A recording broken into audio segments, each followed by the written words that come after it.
UAE மத்திய கிழக்கில் அனைத்து நாடுகளுக்கும் ஒரு பிரச்சனைக்குரிய நாடாக இஸ்ரேலோடு இணைந்து செயல்பட்டு வருகிறது என்கிற செய்திகள் தொடர்ந்து வெளியாகி வருவதை கவனிக்க முடியும். குறிப்பாக மத்திய கிழக்கில் இஸ்ரேல் அமெரிக்க ஆக்கிரமிப்பு ராணுவம் இணைந்து ஈரான் மீதான 40 நாட்கள் யுத்தம் ஒன்றை நடத்தி இருந்த நேரத்தில் மத்திய கிழக்கில் இருக்கக்கூடிய அரபு நாடுகள் சவுதி அரேபியாவினுடைய தலைமையில் நாம் ஈரானுக்கு எதிராக தாக்குதல் நடத்துவதில்லை என்கிற முடிவுக்கு வந்திருந்தார்கள். அதற்கான மிக முக்கியமான காரணமே என்னன்னு கேட்டா, நம்ம ஈரானோட சண்டைக்கு போகும்போது ஈரான் நம்ம மேல மேலதிக தாக்குதல்களை நடத்தும் போது ஒன்று இரு தரப்புக்கும் பாரிய அழிவுகள் ஏற்படும். இரண்டாவதாக இதுதான் இஸ்ரேலுக்கு தேவையானதும் கூட. நம்மள அவங்களோட மூட்டி விடணும், நாமளும் ஈரான் காரணம் சண்டை பிடிச்சுக்கிட்டு இருக்கேன்னு இஸ்ரேலும் அமெரிக்காவும் வெளியே போயிருவாங்க. எனவே மிடில் ஈஸ்டுக்குள்ள ஒரு நிரந்தரமான சண்டையாக இது மாறிவிடும் என்பதால சவுதி அரேபியா மற்ற எல்லா நாடுகளையும் ஒரு இருக்க பிடிக்கிற ஒரு பிடியை பிடிச்சுக்கிட்டு இருந்தாங்க. நீங்க பதிலடி தாக்குதல்கள் நடத்தக்கூடாது. அதுக்கு இன்னொரு நியாயமும் இருந்தது. என்னன்னா, மத்திய கிழக்கில் ஈரான் தாக்குதல் நடத்திய இடங்கள் எல்லாமே மத்திய கிழக்கில் அமெரிக்காவினுடைய ராணுவ தளங்களாக இருந்தது. கத்தாருடைய உதய் போர்ட், யுஏஇல இருக்கக்கூடிய அமெரிக்காவினுடைய பேஸ், சவுதியினுடைய பேஸ், பஹ்ரைன்ல இருக்கக்கூடிய பேஸ், குவைத்தில் இருக்கக்கூடிய பேஸ் எல்லாமே அமெரிக்காவினுடைய ராணுவ தளங்களை நோக்கித்தான் தாக்குதல்கள் நடத்தப்பட்டது. எனவே நம்ம நாட்டுக்குள்ள இருக்கிற அமெரிக்காவினுடைய தளங்களுக்கு தான் அவங்க தாக்குதல் நடத்துறாங்க. அதற்காக வேண்டி நம்ம ஏன் சண்டைக்கு போகணும் என்கிற மேலதிக நியாயமும் அவங்க தரப்புல இருந்ததுனாலையும் இந்த தாக்குதல்களுக்கு அவர்கள் போகாமல் இருந்தார்கள் என்பது வெளிப்படையாக நமக்கெல்லாம் தெரிந்திருந்த செய்திகள். இப்படி இருக்கும்போது யுஏஇ மட்டும் என்ன சொல்லிக்கொண்டே இருந்தாங்கன்னா, இல்ல நம்ம யுத்தத்துக்கு போகணும், ஈரானோட சண்டை பிடிக்கணும் சொல்லிக்கொண்டே இருந்தாங்க. அதற்கு மத்திய கிழக்கில் மிடில் ஈஸ்ட்ல அதிலேயும் கல்ஃப் கண்ட்ரீஸ் முடியவே முடியாது என்று தெளிவாக தெரிவித்து விட்டார்கள். ஆனாலும் யுஏஇ ஏதோ ஒரு வகையில் இஸ்ரேலுக்கு ஆதரவாக அமெரிக்காவுக்கு ஆதரவான நிலைப்பாடுகளையே எடுத்துக்கொண்டிருந்தது. அதனால தான் யுஏஇ மேல மிக கடுமையான தாக்குதல்களை கல்ஃப்ல இருக்கக்கூடிய மற்ற எல்லா கண்ட்ரிகளையும் விட யுஏஇ மேலதான் ஈரான் அதிகமான தாக்குதல்களை நடத்தியிருந்தாங்க. கிட்டத்தட்ட 2800க்கும் மேற்பட்ட பாலிஸ்டிக் ஹைப்பர்சோனிக் மிசைல் தாக்குதல்களை நடத்தி இருந்தார்கள். இஸ்ரேலுக்கு அடுத்ததாக அதிகமாக தாக்குதல் நடத்தப்பட்டது யுஏஇ மேலதான். அதற்கான நியாயமாக ஈரான் வைத்துக் கொண்டிருந்தது என்னன்னு கேட்டா, நாங்க இஸ்ரேலை தாக்குவதும் யுஏஇ தாக்குறதும் ஒண்ணுதான். ஏன்னா இந்த ரெண்டு பேருமே ஒரே கூட்டமைப்பாகத்தான் இயங்குறாங்க. அதனுடைய மேலதிக தகவலா நீங்க எடுத்துக்கிட்டீங்கன்னு சொன்னா, யமனுக்குள்ள யுஏஇ ஒரு ராணுவ கூட்டமைப்பை உருவாக்கி கொண்டே வந்தது. சவுதி அரேபியாவுக்கு எதிராக சவுதி உள்ள புகுந்து யமன்ல இருந்து யுஏஇ வெளியேற்றினாங்க. அந்த சம்பவத்துக்கு பின்னாடி நீங்க பாத்தீங்கன்னா முழுமையாக இஸ்ரேல் தான் யுஏஇயோடு இணைந்திருந்தது. இஸ்ரேல்ல இருந்து ஆயுதங்களை வாங்கித்தான் யமனுக்கு அவங்க பாஸ் பண்ணி கொண்டு இருந்தாங்க. இப்படி யமனுக்கு எதிராகவும் சவுதிக்கு எதிராகவும் மற்ற நாடுகளுக்கு எதிராகவும் முழுவதுமாக இஸ்ரேலோடு இணைந்து யுஏஇ செயல்பட்டு வருகிறது என்பது சர்வதேச மட்டத்தில் எல்லோருக்கும் தெரிந்த ஒரு ரகசிய பேருண்மையாக இருக்கக்கூடிய தருணத்தில் தான் இப்போது வால் ஸ்ட்ரீட் ஜேர்னல் ஒரு செய்தியை வெளியிட்டிருக்கிறார்கள்.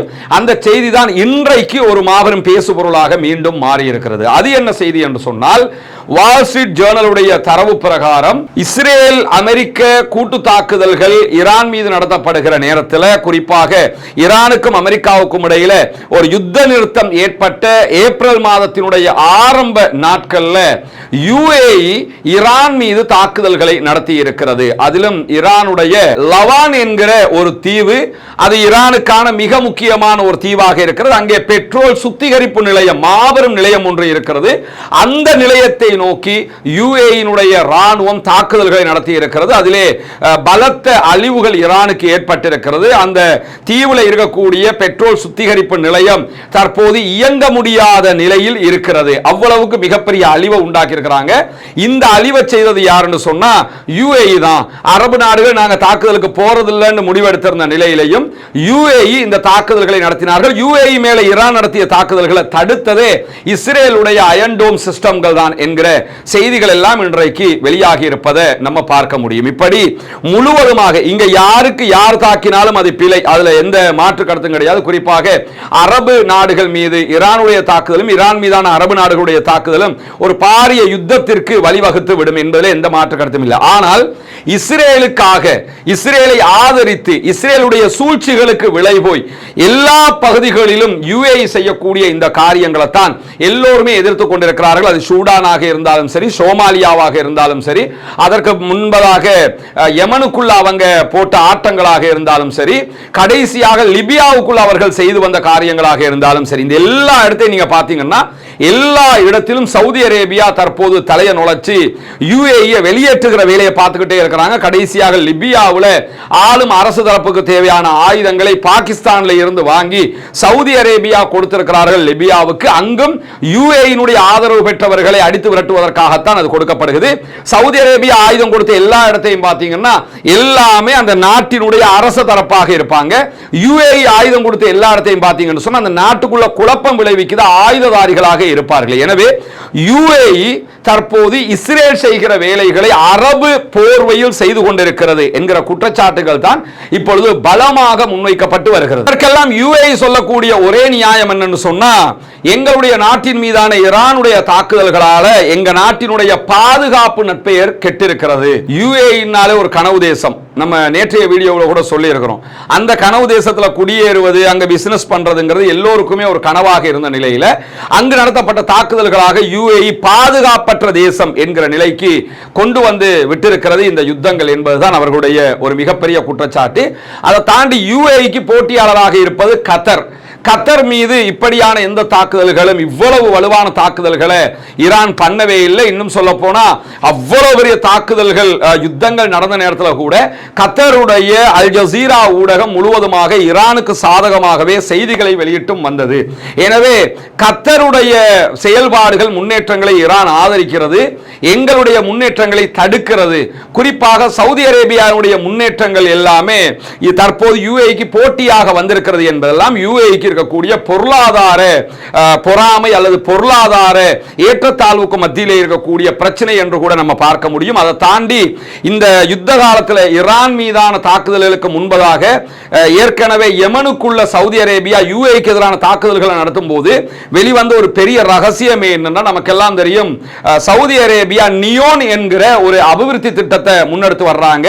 2030 என்கிற இலக்கை கொண்டு அந்த திட்டம் நடைமுறைப்படுத்தப்படுகிறது. ரியாதில் இருந்து பல நகரங்களை இணைக்கிற ஒரு முக்கியமான அபிவிருத்தி திட்டம். கிட்டத்தட்ட 500 பில்லியன் அமெரிக்க டாலர்கள் செலவு செய்து உருவாக்கக்கூடிய ஒரு திட்டம் அது.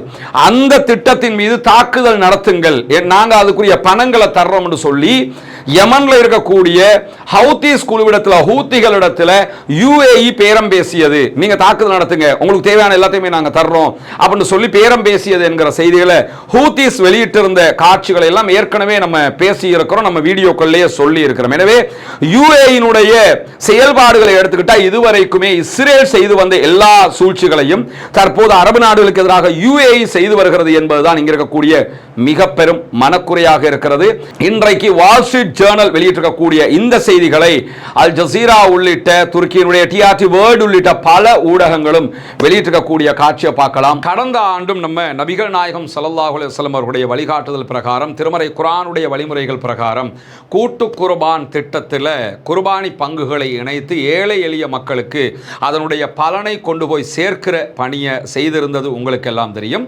அந்த அடிப்படையில் இம்முறையும் அதே போன்று கூட்டு குர்பானி திட்டம் நடைமுறைப்படுத்தப்பட இருக்கிறது. இப்னு அப்பாஸ் ரலியல்லாஹு அன்ஹு அவர்கள் அறிவிக்கக்கூடிய ஆதாரபூர்வமான நபிமொழி திர்மிதி, இப்னு மாஜா உள்ளிட்ட பல நபிமொழி கிரந்தங்களிலே பதிவு செய்யப்பட்டிருக்கிறது. ஹஜ்ஜு பெருநாளுடைய நாள் வந்தது. நபிகள் நாயகம் ஸல்லல்லாஹு அலைஹி வஸல்லம் அவர்களோடு நாங்கள் ஒரு பயணத்திலே இருந்தபோது ஒரு மாட்டில் 7 பேர் வீதமும் ஒரு ஒட்டகத்தில் 10 பேர் வீதமும் நாங்கள் கூட்டு குர்பானியில் ஒன்றிணைந்தோம் என்று சொல்லுகிறார்கள். இங்க ஒட்டகம் கிடையாது, மாடுதான் இருக்கிறது. ஒரு மாடு தனியாக நீங்க வாங்கி குர்பானி கொடுக்கணும்னு நினைச்சீங்கன்னா அதற்கான தொகை 3 லட்சங்கள் என்று நிர்ணயிக்கப்பட்டிருக்கிறது.